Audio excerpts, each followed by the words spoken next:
Michael Dolman brings both fighters in as we get our photographers out for our 5th bout of the evening. Liam, I noticed Cameron looks just like Brian Ortega. Did you notice that too? It's the eyes. The eyes? I looked on I can't tell in person. It might just be the camera, but he has piercing blue eyes and a jawline that looks like it's made by diamonds.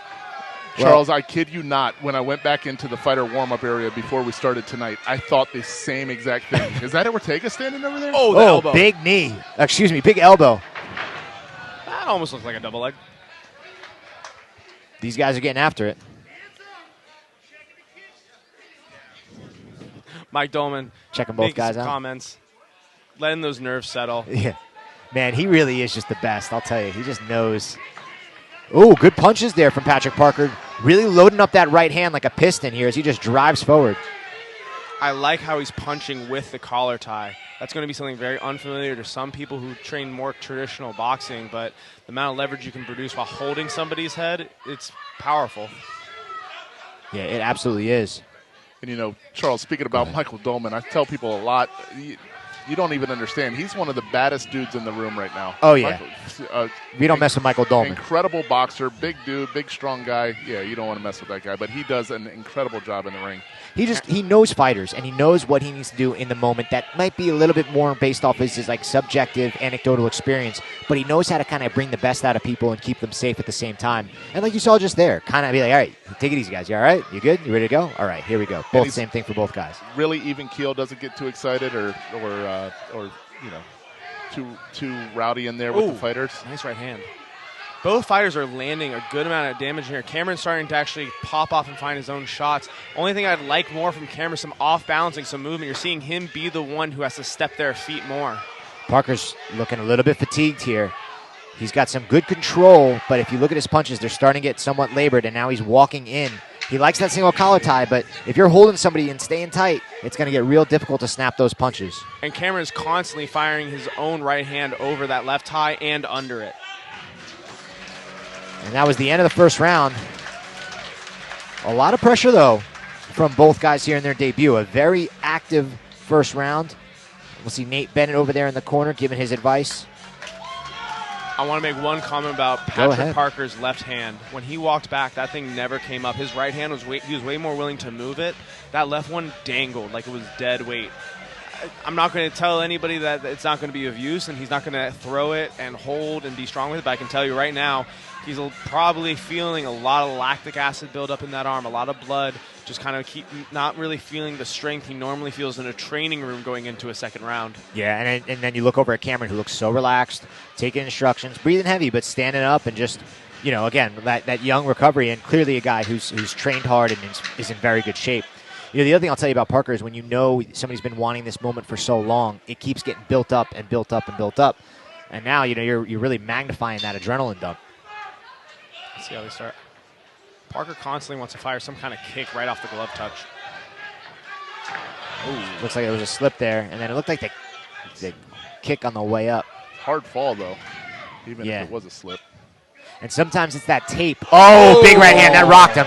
Parker got rocked there. Another one. Can Cameron keep enough space to keep firing, or will he let the clinch happen and recover? And he's reaching right now. He's got to stop reaching, and he's got to stay tight. You can see his head he is very dazed right now. Oh, his eyes are glassy right now, Charles. I'd like to see Parker get his, I call horns in the neck, get that forehead a little more attached to his partner. Oh, another big right hand and a big left hook. Michael Dolman's thinking about stopping this here. Cameron's landing some really good punches. Parker's fighting back. He's fighting the clinch, but he's just not getting his hands up, and it's the punches that are just landing. Good teeth. That affected Cameron a little bit. I hope we get to see a replay of that first big shot, because just fight juice flew all over the place. It looked like fireworks in the ring down here. And it was right off the break, too, which is so often when sometimes these things will happen. You separate, you break, you go to reset, and then next thing you know, there's that shot. And, yeah, Parker looks like he's still dazed here. His body language is not something I'm happy with. Those knees are good, and they're sneaking. They will affect Cameron, but it's everything else. It's everything else. It's the attitude. It's not face your partner. It's not get right back to your guard high. And I will say one of the things about his training. Oh, clearly, straight covering up though. Yeah, big knees, big elbows. Now he's getting some momentum back.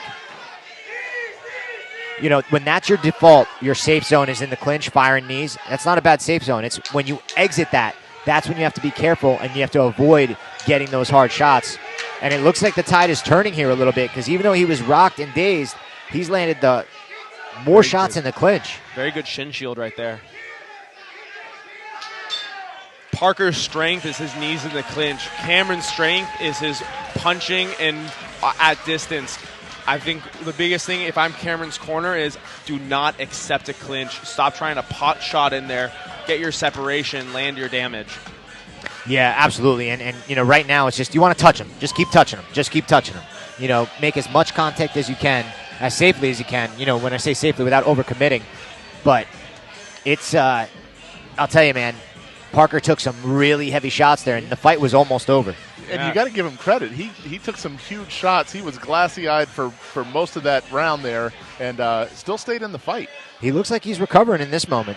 Look, and if you look at partner, you see a corner that's really trying to get their fighter animated, trying to get him to breathe, even a few slaps to the face after being dazed. I'm not really sure how medically sound that is, but from an attitude point, I'm not mad at it. Dude, Kru Chan I think he's had like 350 Muay Thai fights. He grew up in Thailand. He knows what he's doing. And I've seen him have some very unique coaching trends, but I'll tell you, I've learned from him. I mean, there's a lot there.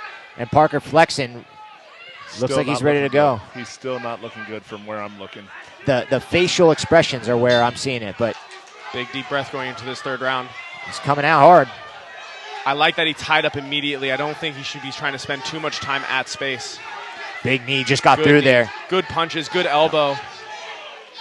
Good right hand there. Oh, he's really mixing it up. Good right hand from Cameron as well. But there are no knees to the head allowed in this bout. I would say if they were, it would be a strength of Patrick's. Right now I'm liking his work in that clinch, though. He's just going to keep driving forward here. I think this is where we're seeing some of that debut decision-making rust on Cameron. I wouldn't say running forward into these clinches is really helping him out. He's honestly giving Parker the conditions he needs for success. Another big knee there from Patrick Parker. Another one. You're right. These are hurting, and his corner's calling for him because they see they're having a very good effect. And Cameron's got to get out of there, and he's got to get back to his boxing. I'd also really like Parker to start sweeping. You have your man tired, sluggishly bringing a leg up and down. It'd be a great time to hit a trip, hit a sweep. I think when he feels like he's got a hand on him, he's not getting hit in the face, so you might as well just keep firing, right? Yeah. And right now, you can't argue that it's having his success. And he, if you go by it, the first round is the close round, but really all the rounds have been close. Oh, nice big right elbow. Very nice there from Parker, but a good uppercut, and that woke up Cameron a little bit. Another elbow that got Cameron turning for a moment. You could tell Cameron is just so tired. I'm not sure that Parker isn't concussed. He's still looking like he's got that 50-yard stare and that dazed look in his eyes. Well, I will tell you, he's done a good job this round of not getting hit as much while throwing a lot of volume and having success with it. And that's the fight.